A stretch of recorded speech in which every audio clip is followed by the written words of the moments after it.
to haka suke faɗa annabi wai iyayensa ba su shiga aljanna. Ina dalili? Duk duniya babu namijin da Allah ya kunsa masa asirinsa babba mai girma kamar irin asirin da ya kunsa cikin Abdullahi. Akwai? Babu.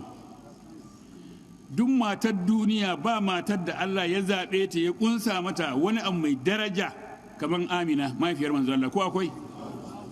To su na cewa ba za su shiga aljanna ba, amma kai uwarka da ubanka duk kana so su shiga aljanna, amma banda uwar manzo Allah da babansa. Ka ji rashin kunya. Wai mene Abdullahi abin da yasa bai zama annabi ba? Don kusa da annabi ba a annabi. Ya danno sha'aninsa, ya danno zuwa ga duniya. Saura shekara 25 kawai zai zo Abdullahi ya rasu. Dan wannan lokaci ina za a yi annabi?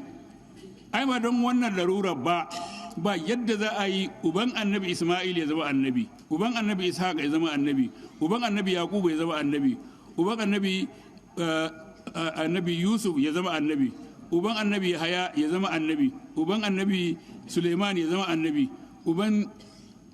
amma uban manzo Allah ba zai zama annabi ba larura ba? Larura annabi ya danno zai zo ne in rana tana fitowa, wa zai kunna shi farfar? Shi yasa bai zama annabi ba. To duk wanda suke zagin manzon Allah da wani irin zagi, Allah ya ce ya la'ane su. Innal ladina yuzuna Allah wa rasulahu la'anahum Allah fid dunya wal akhirah wa adda al azab, ko su din ne. Ko in kana so ka